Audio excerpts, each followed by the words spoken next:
Good afternoon, everyone.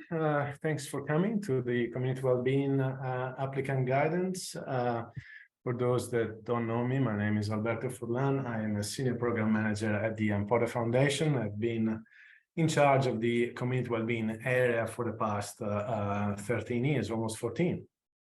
We are going to go through a few things in this webinar, and we'll have a chance to have a question and answer session at the end. We want to leave as much time as possible to that. A bit of a premise, I would say that I'm joined by our communication manager, Sarah Hearn, who's helping out with the technology, and we will start in a few moments. If you have any questions at the end, you will need to put them in the question and answer box, not in the chat box. That it's only if you have any technical questions that Sarah might be able to help you with. So I'm going to close my video and share the PowerPoint presentations right now. And here we go. So again, the Empower Foundation Community Wellbeing Guidance for Applicants. And as a starting point, let me acknowledge that we acknowledge the traditional owners, the custodians of the land of which we are situated today. In my case, is now Melbourne, and I pay respects to elders past and present, and also any Aboriginal and Torres Strait Islander people that are present with us today. Today's session will cover the program overview, community well-being, the process of applying to the program area, the approach and priorities of the program area itself, and a few examples of recent grants. And we'll hope to do all of that in the next 15 minutes and leave time for substantial question and answers session. Community Wellbeing is one of the Foundation's 5 program areas and sits under the FAIR pillar. We have 4 pillars: fair, vibrant, healthy, and sustainable, which recap the missions and of the Foundation. The program, Community Wellbeing, is half of the FAIR pillar. The other half is early childhood development, which my colleague Nicole Borton manages. The program receives about 15% of the Foundation's overall funding annually, which is currently about $1.5 to $2 million per year. But this amount comprises both the existing commitments and new grants. So essentially, the new grant money this year will be about $1 million. All proposals submitted must be over $100,000 and be over multiple years. All our grants are multi-year, generally 3 years, and the average size of the grant is $300,000. We have awarded large grants, but those are generally for what we call capacity building project of organizations that we know well, have partnered with us in the past, and those are generally by invitation. The process, Community Wellbeing, opens once a year to applications. Please refer to our website for funding dates, but they are very soon. And this showcase webinar is for you to start the process. The process will be in 2 stages, and it takes approximately 6 months from submission of expression of interest to the board decision. All applicants are required to speak with the program manager, in this case myself, before submitting an EOI, expression of interest, and phone calls can be booked via our website. The booking system will open tomorrow. Priority and approaches. In line with the evidence and based on our previous performance, the Community Wellbeing program area has been focused on pathways onto employment for vulnerable individuals since about 2020. The program supports initiatives delivered by organizations that support people with disabilities or otherwise marginalized individuals, primarily with the objective to secure employment pathways. And defining vulnerable and marginalized for us includes many categories. And this could be people with disabilities, people that are homeless, long-term unemployed, ex-offenders, migrant refugees, and indigenous people. So essentially, people that were not for the organization supporting them would have challenges in accessing employment, essentially. What we're looking for is projects that support and facilitate, create jobs for marginalized and vulnerable individuals, or to support people transitioning onto mainstream employment, and have the potential for sustainability and or replication. And this includes social enterprises, many of which we have funded in recent years. We really focus on employment and creation of jobs, and this is what the applications and expressions of interest are assessed on. We generally don't support research projects or projects that just develop skills and mentoring for people or general well-being. It is really about job creation. We have a portfolio style approach across our program area. We fund pilots, we fund implementation after the pilot, scaling up a project, and organizational capacity. One good thing to do would probably be looking at our newsletter grants database, which is on our website, and annual reports to learn more about current and recent grants. They are all there, and they go back since the beginning of the foundation, but I encourage you to look in, especially in the last 3 to 5 years. Exclusions for community well-being. We cannot fund non-DGR organizations. So you must have DGR 1, and we don't fund organizations that auspice other organizations that don't have DGR status. The reason being that the organization we fund must be responsible for receiving and managing the funding. So we cannot do non-DGR status organization. Generally don't support previously declined EOIs and applications. We very rarely, if ever, support research projects.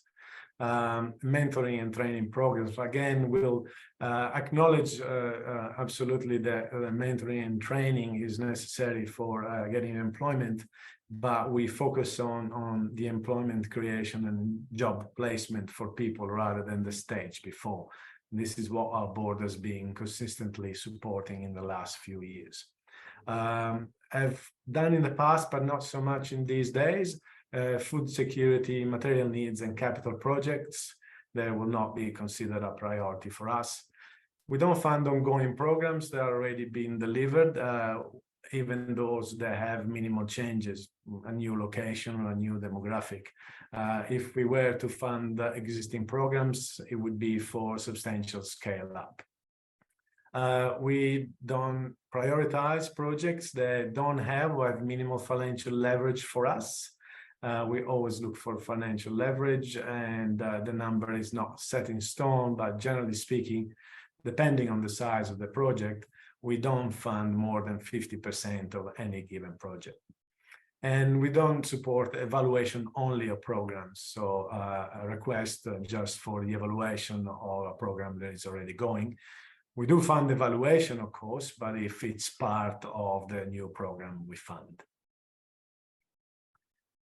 All EOIs and applications further down the track are assessed against the funding principle of the Potter Foundations, which are those that you see on the screen. Collaboration, we like to have programs that have multiple stakeholders involved.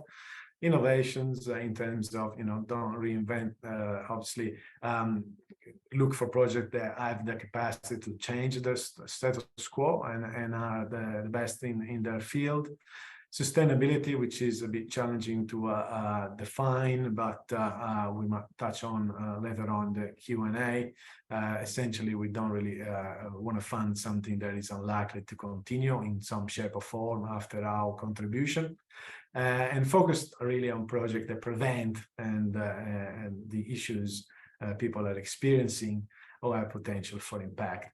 and leverage again either from other funders or from government is something that we really look for in projects we support.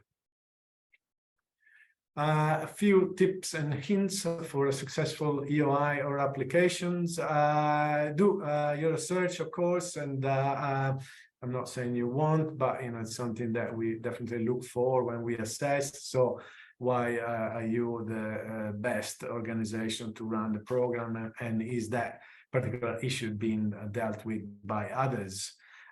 So it's very important you do your research, because we are certainly doing our research when we see an EOI or an application coming in. And do also your research on us, because we are fairly unlikely to fund a project that is very similar to one that we're currently funding. And this is because our board wants to have a broader portfolio of projects, and because they're often trying to go in various directions and don't concentrate on a specific issue, demographic, or location. It's very, very competitive. Unfortunately, that's the name of the game, more so in these days. By way of an example, last year I actually spoke with 146 people during the phone booking system.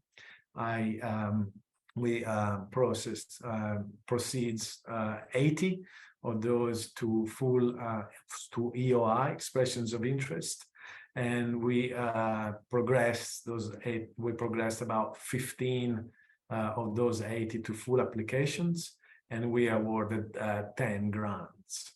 So it's less than 10% from phone call or EOI to a grant, but it's a pretty healthy, about 65% success rate from full application to grant. We will only take full applications or those projects that we believe are fundable.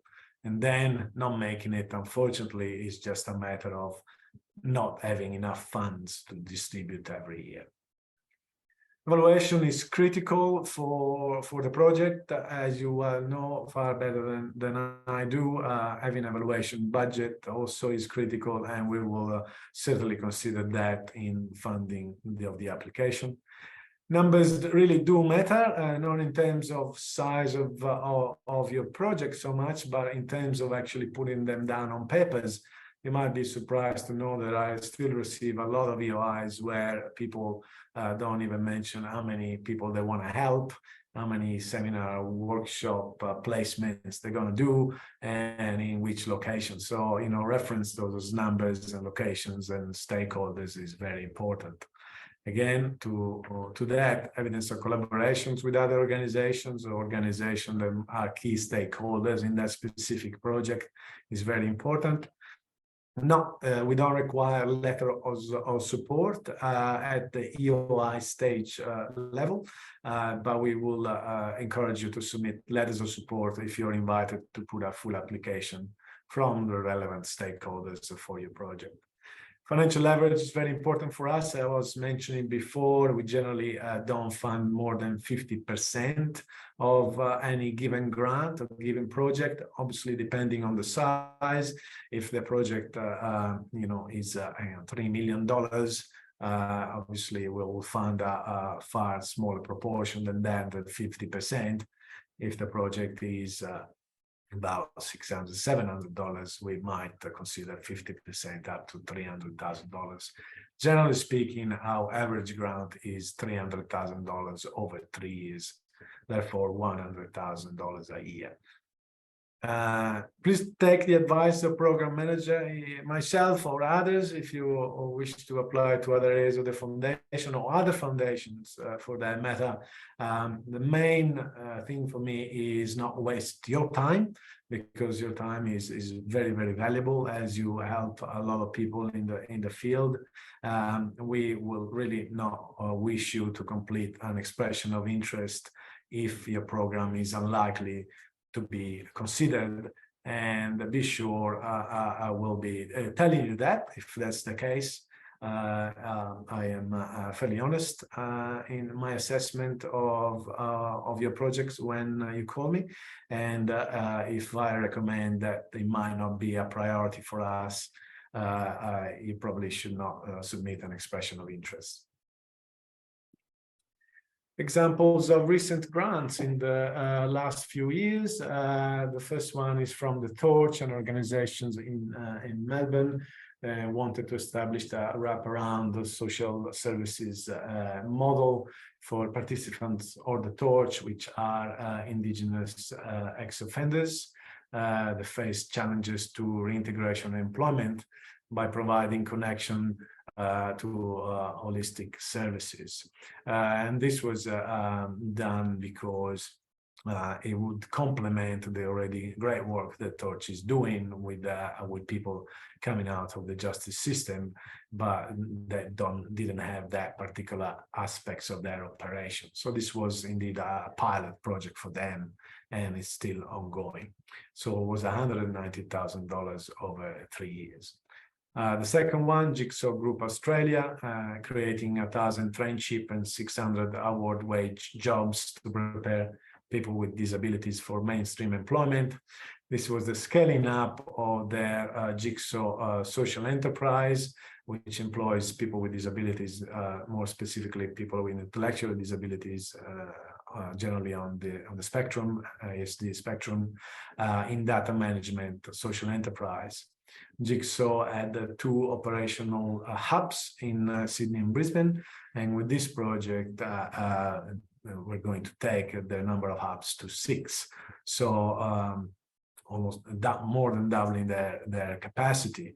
As you can see, this was a scaling up grant, and it was $300,000 over 3 years, but the total of the project was over $3 million. And the final one, Social Traders, for the social enterprise procurement across Australia. This was 1.5 million over 5 years. And this was what we call capacity building grant for the organization. And this was to support social traders to embed social enterprise procurement with private and public sector organization, so to create 12,000 jobs for vulnerable individuals in the next 10 years, 5 years. This one was appealing to us because it supported the whole of the social enterprise sector by supporting the capacity organization, which is de facto peak body for it, and especially to develop the social procurement, which is what will facilitate more business and therefore more employment for vulnerable individuals in the social enterprise space. The process, touching on the process again. So this is the information session today, and this is the 14th. Sorry, today is the 15th of February 2023. Mentioning the date because this session will be recorded and will be online on our website early next week. So this is the first step. I encourage those that have not watched this or were registered to watch it but couldn't make it to watch it before they book a phone call. Then there will be followed by a phone call, which is usually 15 minutes with me to discuss your project. Booking opens from tomorrow, and which in that phone call we will discuss your project, and I will advise whether or not it's be considered for an expression of interest. If that is the case, they will open on the 6th of March and close on the 30th of March. You will file an expression of interest through our website. The expressions of interest is usually 2 to 3 pages with a small budget. Should not hopefully take too long to do. Following that, you will be advised whether or not you are invited to put a full application. And if that is the case, the full application will be due on the 30th of May. Following that, there will be a period of due diligence process between from May on to July, August, which will involve us contacting the full applicants to discuss the project in general for a site visit as well. and board deliberation will be in mid-September. We're quite quick with our processing of the payment. If you do receive a grant, you will receive the first installment of the grant by the end of September. Again, refer on our website for up-to-date information on this process as well. Okay, so we are come to the questions. Okay, so Mirna is asking, the social traders grant will be classified as a major grant. No, the social trader grant was a community well-being grant. Major grants are grants of $2.5 million over 5 years generally, and those are mostly focused on capacity building of organizations. And they again are by invitation only for organizations that we have worked with in the past. Sarah is asking, I note the foundation values collaboration. Is your preference to receive multi-partner application, or is the scope of the application for more of the grassroots community collaborations level that you would consider elevating? It doesn't have to be a multi-partner application. It can be generally is in fact only from one organization. And the size does, we don't prioritize larger organizations necessarily, but given that our grants are generally $300,000 as a median grant, smaller organizations might not be able to manage such a grant, even because we are requesting financial leverage. So small organizations are probably unlikely to be able to secure the same amount of money from others. So, but I welcome challenge with that. So again, we don't prioritize smaller organizations against larger, and we can work with single organizations, but we will look at who the organization is partnering with to deliver the project. Lucy is asking, would you consider projects that protect jobs and income, e.g. provide support for vulnerable individuals facing unfair dismissal? We have in the past, but it probably will be struggling to compete with those that create jobs, and probably simply for the fact that there wouldn't be as many involved in the programs unless it's a very large scale unfair dismissal.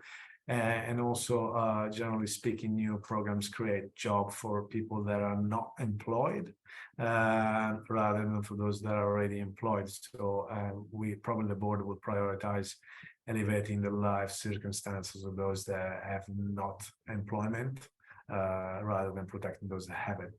Not fair, undoubtedly, but that's probably what we're looking at. Do you limit the, Megan is asking, do you limit the number of EOIs that can be submitted by applicants from universities? Yes, from universities, single university, I wouldn't consider more than 3 per university. I would just point out again that from my previous experience, university projects are generally heavily research-based. They're not service delivery organization creating jobs. So it's unlikely that we will consider a university mostly research-based project rather than one that creates jobs. So if you look at our database of grant in the last 5 years, there's less than a handful of university grants. Anonymous is asking, is consideration given to upscaling a pilot program run last year? Yes, if it was a pilot last year, we will consider implementation of it, as long as it fits the guidelines, which are mostly around employment. This is a good one. Claire is asking, is co-funding cash only or can be in kind? course, can be in kind, but if we're looking at financial leverage, we consider cash as well quite heavily. If you were to run a $200,000 project and you ask us for $150,000 and the rest is in kind, it wouldn't be as competitive as the same amount of request to us for a project that has other funders or other partners that are putting some cash towards it. But every project is different, so I encourage you to discuss it with me, because I can't really tell you which is which.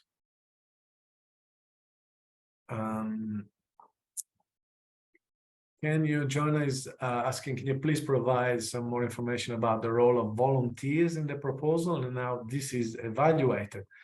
So obviously volunteers are very important to us, but we on the same point, we obviously acknowledge that volunteers cannot run some programs. So it's not that we will only fund programs that have a large number of volunteers.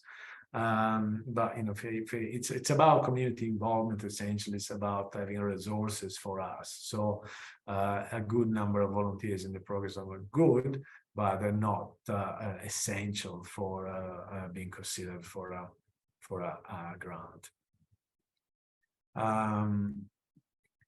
Questions. Ross is asking, we have a huge need for housing assistance for migrant refugees, asylum seekers in the community. Housing is the first step towards pathways onto employment. Would you be interested in a program on housing as an avenue to employment opportunities? Look, probably, unfortunately not. Wouldn't be considered a priority. Absolutely acknowledge and agree with you completely that housing, indeed, material and food needs are the prerequisite for anything, but we are really focusing on job creation programs, so not on everything else that goes around it. Not because it's not necessary or indeed the right way to go about it, but because that's where the foundation is focusing. We can't cover every aspect of support of the well-being of the community, unfortunately. Saga is asking, is the project required to begin in the current financial year, or can it begin in the next financial year, post June 2024? Well, we will be assessing grants between June and August and discuss it at board in September. So for the project to start in June 24, I think it will be a bit of a stretch. So we'll understand if you want to start in January, but June is a whole 9 months after we assess it. So far too many things could have changed by then. So no, I would say no. Have you ever funded rural indigenous grassroots organization? Natasha asking. We have funded in rural and remote Australia quite heavily. One recent one was Tamara Youth Development Corporation, an organization based in Wodai, Northern Territory, and Bright in Victoria. So we have funded that. They are fairly small. Again, we don't look at the size as a main assessment point, but we're looking at impact. Obviously, if a small organization is the only one in their community and they're delivering well, they have support, they have a critical mass, that is equally as important in a large organization in a much larger community. So yes, it is about employment and employment numbers. Point to that, while we don't only look at numbers, it's not that if you have only 40 people in the next 3 years, we will not prioritize your program against one that has 200 people. Because sometimes an impact on 40 people in a small community is actually wider than 200 in a city. But there is a bit of a critical tipping point in terms of value for money of us deciding what to support vis-a-vis the request, the financial request. So if the program has very few participants, it's probably unlikely to be considered a priority against others that have been more of impact. Would you, Marie asking, would you consider funding a program replication of a program that is already been delivered to take place in another community? Look, if it's a minimal change, just a new location, probably not. If there's a bit of an economy of scales, multiple locations, yes, that would be more attractive to us. Scrolling down. Do you have a sub-funding category that funds prepare individuals for jobs? Robert asked that question. No, we only have one program area, community well-being, and again, we'll focus on job creation rather than the stage before of preparation.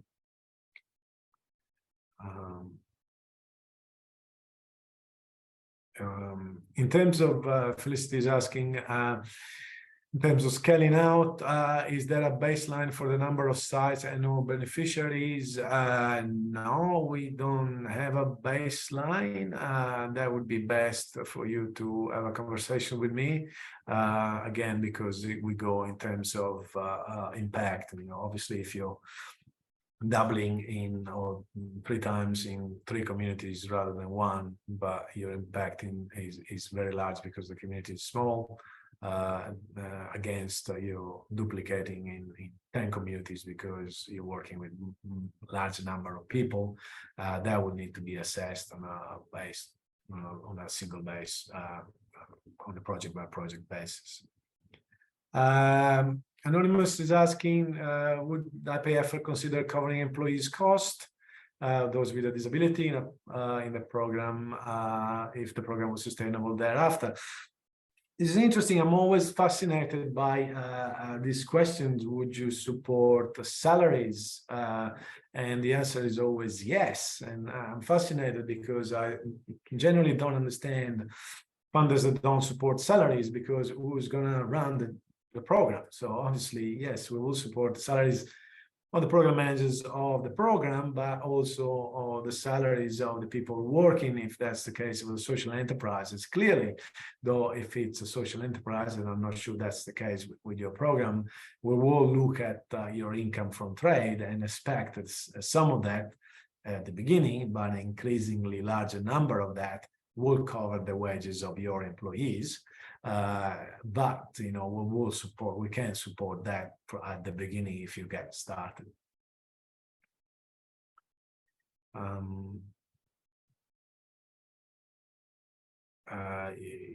Yes, again, Anonymous saying, I mentioned job creation more than employment support, employment transition. This grant significantly prioritize job creations.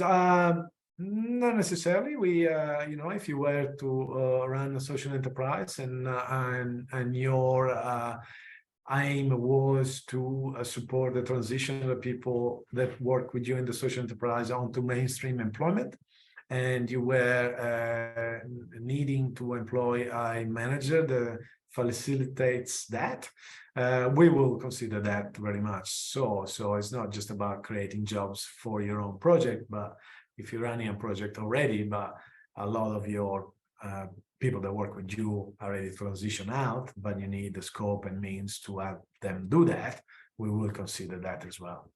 To touch on it, Saga is asking, is there a maximum percentage of funding we can be used towards overheads? Now, that's a very interesting question, because we struggle with that in terms of defining overheads, and some people say 10%, 15%. Look, we don't have a number, but you know, obviously we fully acknowledge that organizations need to pay for overheads within programs. Indeed, that unfortunately the way that many small to medium organizations survive by you know, charging overheads on every good project to pay for the salaries of the core positions. And that's not a right place to be. So we will definitely consider overheads as part of the total program. Project request will be assessed on a case-by-case basis.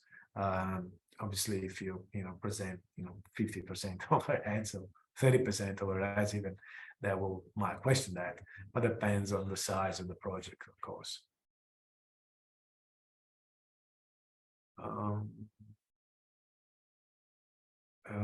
Simon is asking, curious about how the fund team viewed project that build capacity of employers to hire diversely.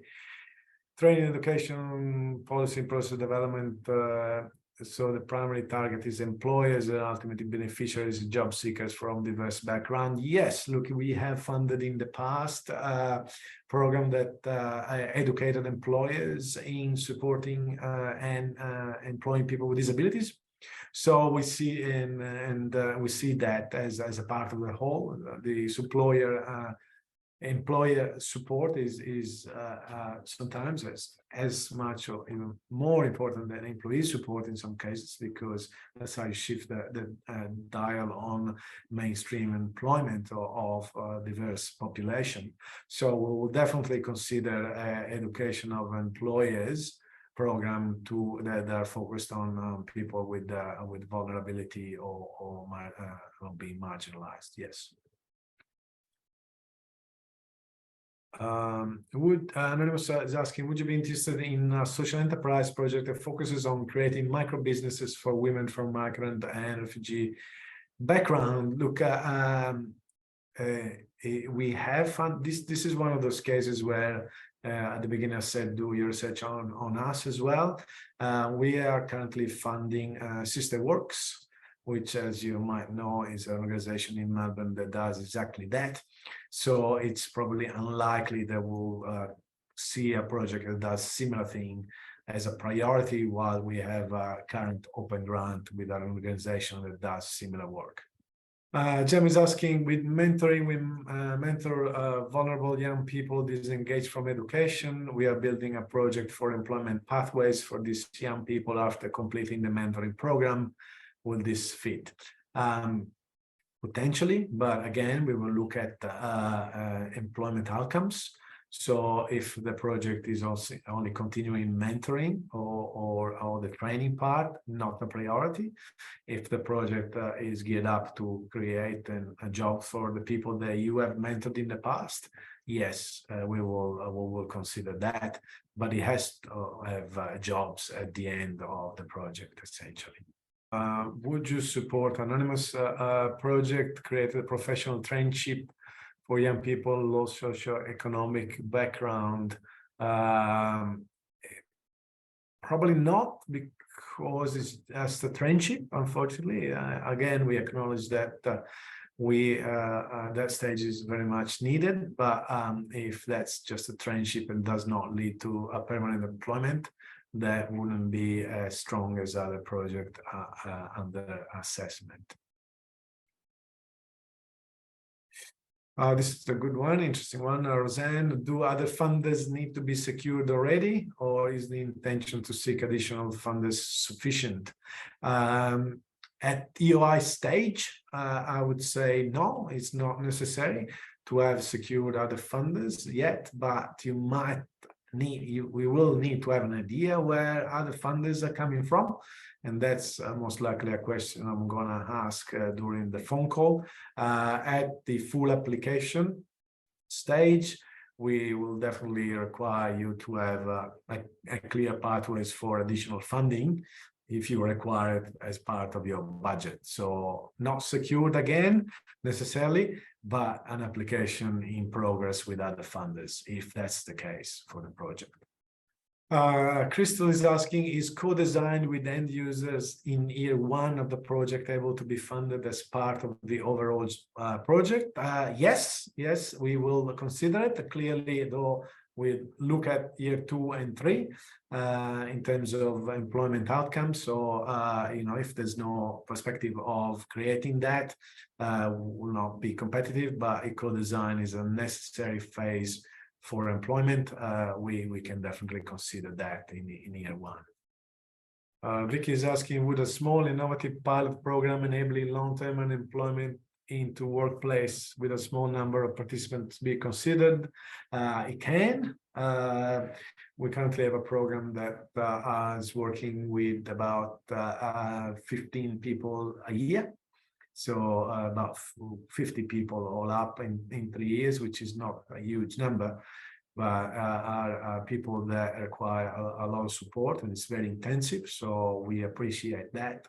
So again, we just don't go only by the numbers, but you know, if he has a small number of people, then we will question what's the impact it's going to have. So if the impact is deep, but fewer people is equally as good for us as this large but shallow. Well, we wouldn't find a shallow impact, but you know what I mean. The Anonymous is asking, did you mention ongoing programs that are not applicable? We have a program that exists that requires funding for it to continue. Look, unfortunately, no, that's definitely not a priority for us. We do not fund programs that have lost funding to continue, essentially. Unfortunately, that's not a priority for our board.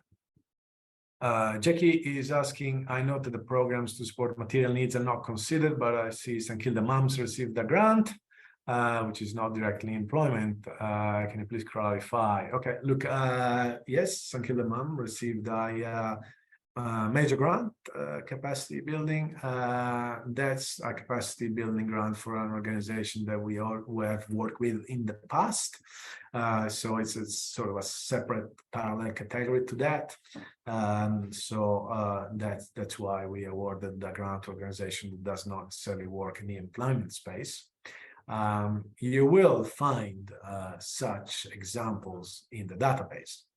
And it's not because we pick and choose it randomly, but it's because we, our board is wishes to support organizations on their own capacity merit, not necessarily in line with our guidelines of the time. But those organizations are invariably organizations we have partnered with before, and we work well with. So a new organizations that has not applied or has not received a grant before, that does not work in the employment space, is unlikely to be considered for a grant. Sarah is asking, we have an hybrid DGR1 and social enterprise status. Can I confirm that you are open to application of this kind and see clarity on how would you like to provide financials? Look, this is very much need to have a private one-on-one conversation, because I'm not sure what you mean by hybrid DGR1. If you have DGR1, you will be eligible as long as you have DGR1 and TCC, tax charitable concession. Your social enterprise, it's a category of organization. We only fund DGR1 organizations, so some of them are social enterprises, some of them are not social enterprises. So it's not that we only prioritize social enterprise, those that are both. We can only fund DGR1 organizations, so we can consider those. If you are a social enterprise and you have DGR1, you're more than welcome to any work in employment, which is most of the social enterprise we have seen in the past too. You're welcome to give us a call to discuss your project. Well, thank you all for attending the meeting. There were almost 200 people at the beginning. I hope this has clarified your questions about both the process and our priorities and exclusions. I encourage you to consider your projects and give us a call to discuss it if it does fit our priorities that I have explained today. The bookings for phone calls open tomorrow, and I will be taking phone calls for next essentially month. We'll check the bookings. There'll be booking slots you can book, and we'll come prepared to the conversation with your project and all that goes with that. And I look forward to talking to you. Thank you again, and all the best. And and good luck for your submissions, and congratulations already, because I know every one of you is working at their best to support people out there, and I really value your work. And I encourage you to apply if it fits with us, and I'm looking forward to working with you. So thank you again, and see you next time.